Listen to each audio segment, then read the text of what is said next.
What's up, good people? Mark Holmes here, and as always, I want to say thank you all for watching, commenting, subscribing, and being part of the Joe Boo Sports Report. Without you guys, as well as you ladies, you know that this literally does not work. I hope everybody's having a great day. It is hump day, and it's time to get over the hump. It's a little bit quiet today for the Dallas Cowboys right now.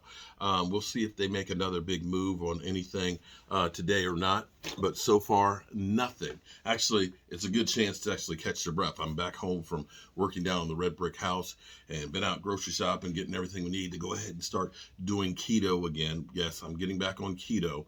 I've actually dropped about 10 pounds since the end of football season. I haven't been doing all that stress eating because of the Cowboys, if you know what I mean. And the Sunday Big Sub, haven't been doing the Sunday Big Sub. So that does make a difference. So eating in moderation is definitely a good thing.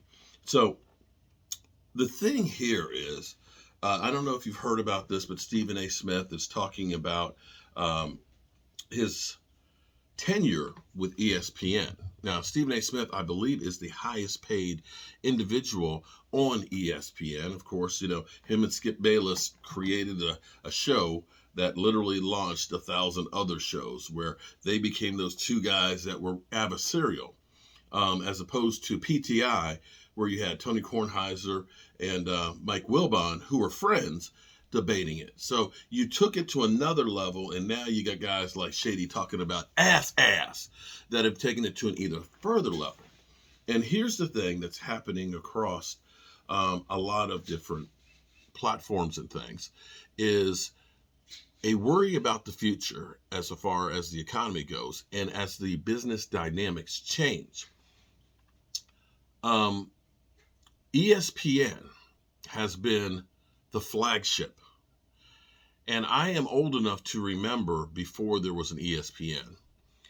The thing is when I grew up, you had to wait for Dallas Cowboys Connection newspaper to come, in the middle of or towards the end of the week after they played on Sunday. You had to wait for Sports Illustrated, which had an issue every week, to come home, be delivered on Thursday or Friday.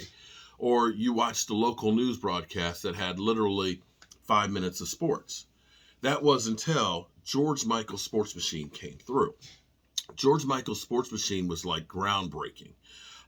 Maybe a lot of you haven't heard of it. A lot of old heads like me do. But it was his sports machine. He had like he stood, it was like a podium, but he could push buttons up. I don't know if the buttons actually did it, but they would play highlights from around the sports blogosphere for 30 minutes. I know you're kind of like, really? Yeah. And that was really about it until ESPN came through. And I remember when they were talking about a 24-hour sports network. And we literally were like, there's not that much sports in the world. How can they have sport? They can't have sports 24 hours. It doesn't exist. That was literally how far it was. And when they came through, everybody tuned in to ESPN. Well, as I always tell you guys, you must change and evolve. You may be the top of it. You may be the bomb diggity. But guess what?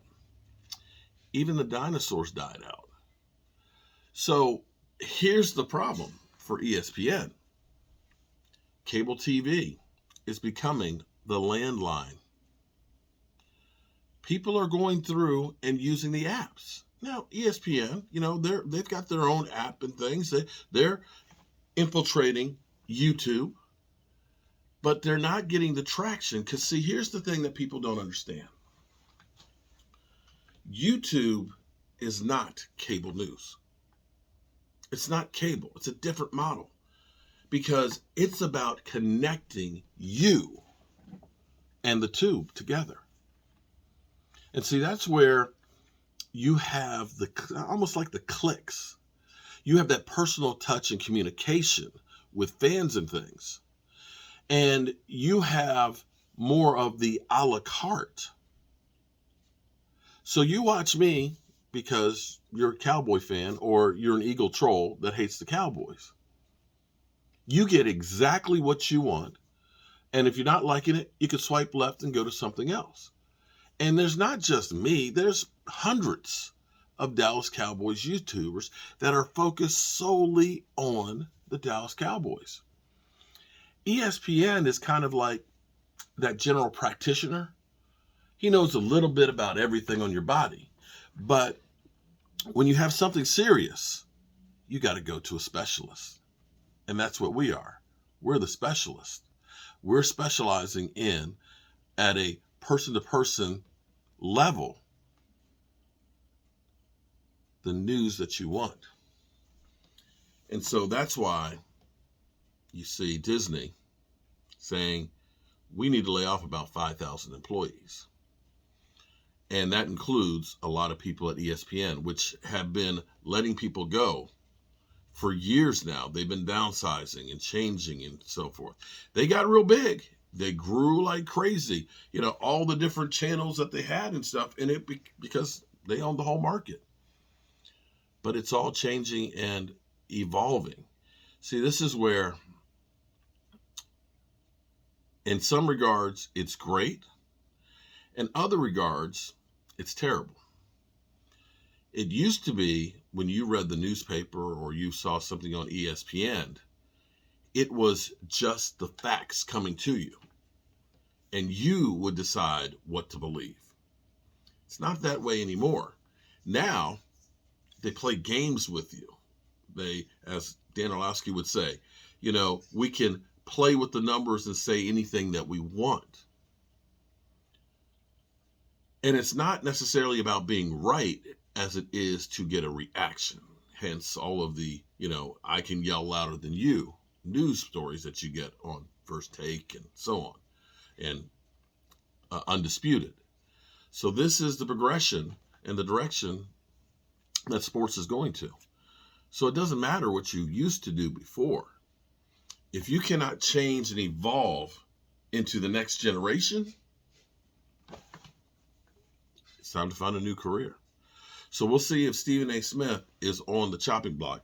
If he is, don't cry for Stephen A. Smith, because he will be doing the next thing. I'll say that Marcellus Wiley, who was on Speak for Yourself, which evolved into Speak, was very good. I loved Marcellus Wiley on that show. I thought Marcellus Wiley was much better than, say, Shady McCoy.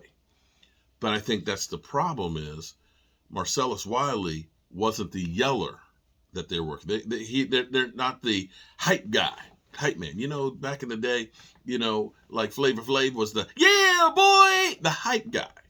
That's what Shady McCoy is now on the shows. Marcellus Wiley was too factual, too reserved in the way he brought it, kind of almost old school. But he's doing really, really well here on YouTube, because this is the new media. I'm Mark Holmes, and well, I appreciate you guys, and I'll see you soon.